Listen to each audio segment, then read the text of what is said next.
خبر شامل کرتے ہیں احمد پور شرقیہ سے ہمارے نمائندے محمد عامر کی۔ احمد پور شرقیہ کی مرکزی عیدگاہ محمود پارک کی حالت زار، چاروں طرف گندگی کے ڈھیر، ارد گرد کے رہائشیوں کو شدید مشکلات کا سامنا۔ احمد پور شرقیہ کا کوئی پرسان حال نہیں۔ مرکزی عیدگاہ محمود پارک میں نشئیوں نے ڈیرے ڈال لیے ہیں، گندگی سے تعفن پھیلنے لگا ہے، جنازہ پڑھنے کے لیے آنے والوں کو شدید مشکلات کا سامنا کرنا پڑتا ہے، مچھروں کی افزائش سے ملیریا اور ڈینگی بخار پھیل رہا ہے، اس کے ساتھ ساتھ سیوریج کا گندا پانی بھی جنازہ گاہ میں چھوڑ دیا گیا ہے، روشنی کا بھی کوئی انتظام نہیں کیا گیا، رات کے وقت جنازہ پڑھنے کے لیے آنے والے بزرگوں کو شدید پریشانی کا سامنا کرنا پڑتا ہے۔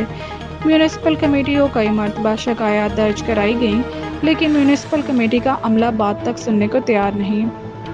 شہریوں نے وزیر اعلیٰ پنجاب، کمشنر بہاولپور کے علاوہ اے سی احمد پور شرقیہ عثمان حسن گیلانی سے بھی اپیل کی ہے کہ محمود پارک کو صحیح کیا جائے، وضو خانہ اور پارک کو صاف ستھرا بنایا جائے۔ دیکھیے خصوصی رپورٹ ہمارے نمائندے محمد عامر کی۔